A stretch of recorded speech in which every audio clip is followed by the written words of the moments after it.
thought I heard you walking this way. I assume that means it's my turn to keep an eye on you.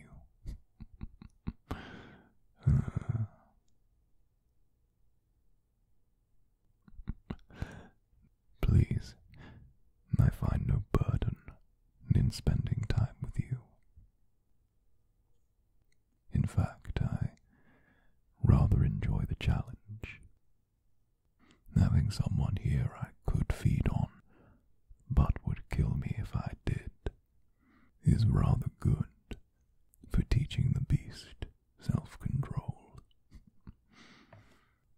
I hope you don't mind staying in the library a touch. I'm midway through some studying, and I best have this done before engaging in other pursuits. Actually, care to join me? Yes. Would you care to study with me? It's nothing too strenuous. I had a shipment of spell tomes delivered from Rapture. Our family might be isolated here, but that does not mean we can afford ignorance. The world moves on. We can't stay the same. Now come, sit with me.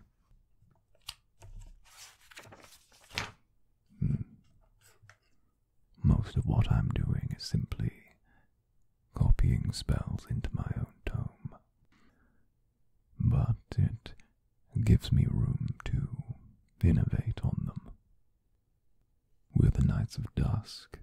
We can't afford to be second best in regards to necromancy. Our knowledge must be absolute. Now, you simply sit by my side. You know, I would actually enjoy to hear an outside opinion. It's rare that anyone with half a thought of magic enters this place, and considering your blood, you must be of some magical disposition. Here, let me show you my tome. I know, showing you my tome and I haven't even brought you a drink first. Apologies. My sense of humor was a touch crude in life.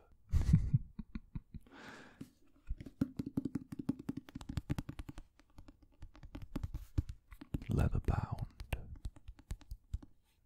It was to celebrate the day of my turning.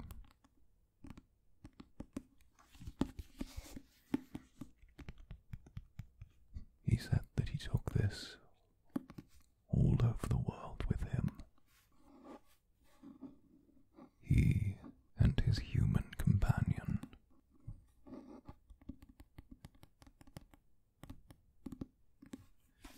Apparently, he jotted the very first ideas for the Knights of Dusk while painting a portrait of his companion.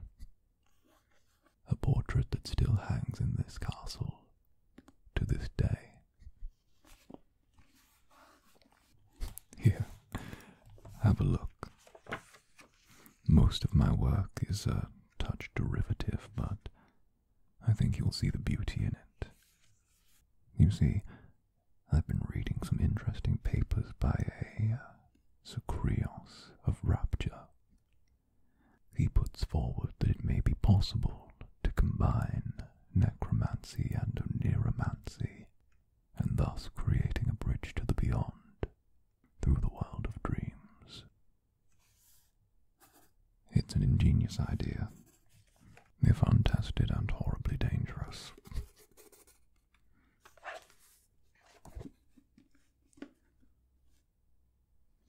Tell me, has anyone ever taught you magic?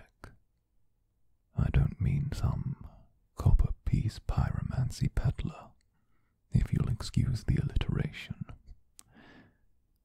I mean real arcanism. The arcanism that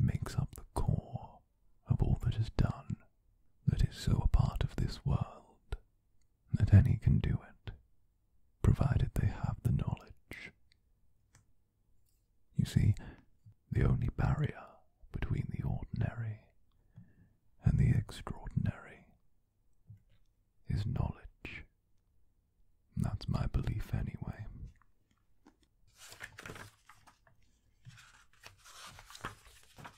Let me show you.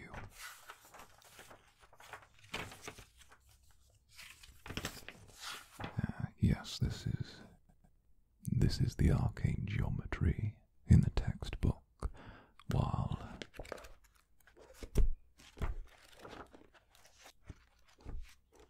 where did I put it? Apologies, it's been a few decades since I'd last touched on arcane geometry. It's buried somewhere in my notes. Here we are. While here is the arcane geometry of my own design. You'd like to learn? Very well. That can be arranged. How about a short introductory lesson?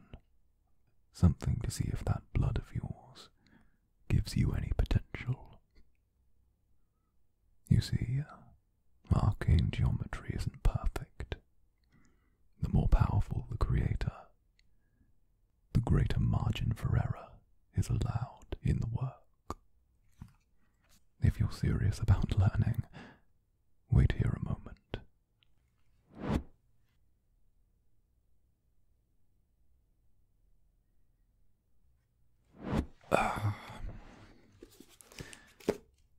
Here, a blank tome. Any good necromancer or arcanist has their own tome. Now, on to the lesson, shall we? Each piece of arcane geometry, when written or drawn, has a particular style to it. Each diagram of arcane geometry is made up of many individual parts. Here, we'll call this a scrap page.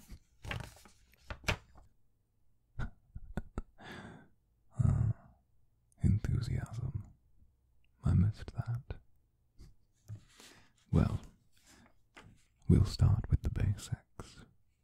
An arcane circle. You might recognize these. Some are used in summonings, others are used to bind, but they can also be used as gateways.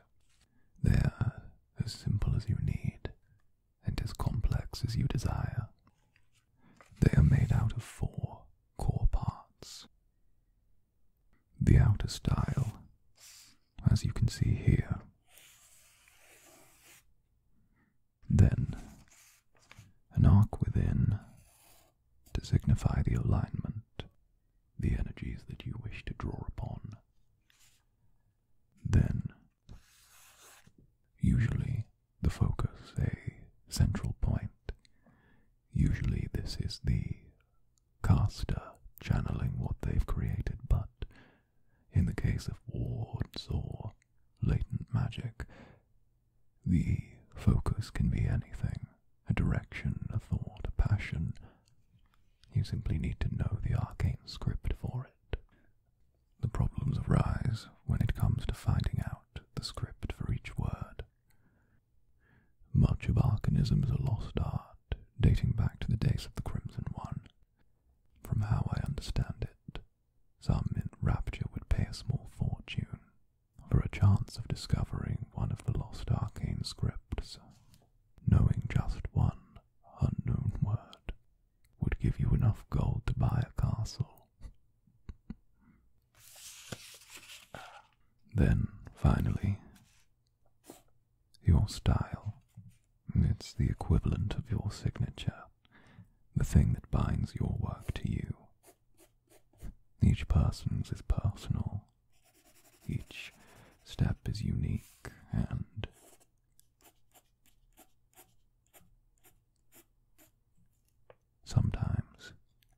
It can even lead to a moment of self-discovery. Now, enough of the experimental magic. We have other things to discuss.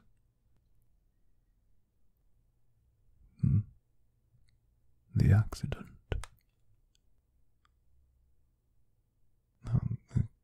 Yes, no. My apologies.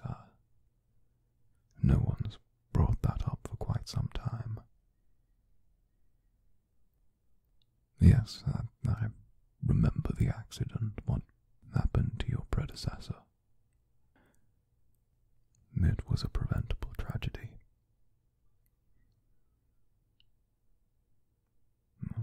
How so?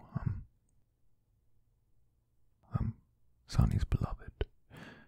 I was meant to be helping them that day in their work, but Siegmeyer spilled some blood while he was feeding for the fortnight.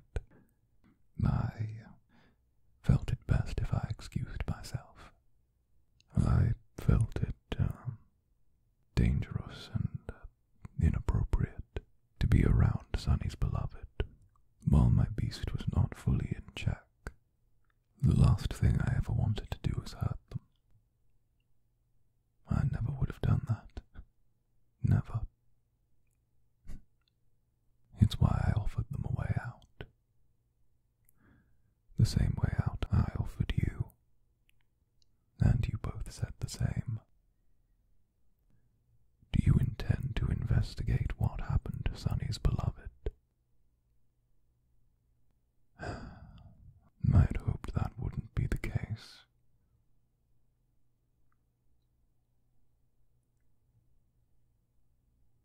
You should hear something. It will sound better coming from me than anyone else. I had feelings for Sonny's beloved. Not that I would act upon them. I'd never seen Sonny so happy, or at peace with himself. I wouldn't ruin two people's happiness, just to satisfy a selfish want. I confided in Niles this, and since the two of you have become thick as thieves, I thought it best to inform you before he did. I'm not a selfish man. I never have been. I feel sorry for my brothers. They keep looking at you as if you're stood in the shadow of the one that came before.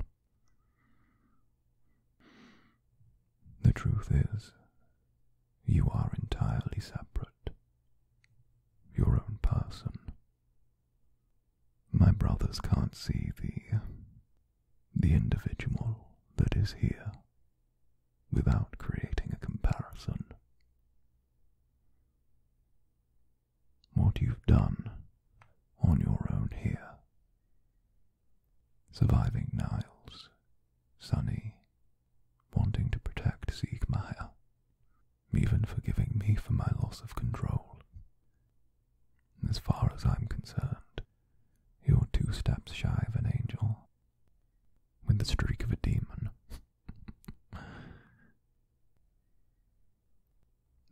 My apologies, I'm speaking out of turn again. Siegmeyer advised me that I should avoid growing too close to you, and it may cause trouble. And I can see his point, but how am I ever going to tame my beast if I don't test how far I can push things?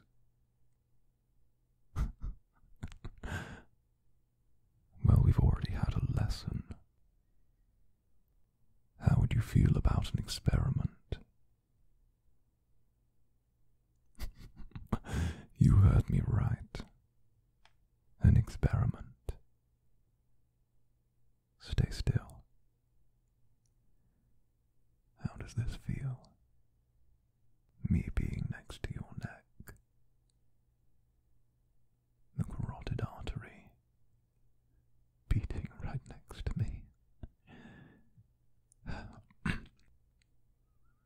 I haven't fed for 3 days. If I want to learn soft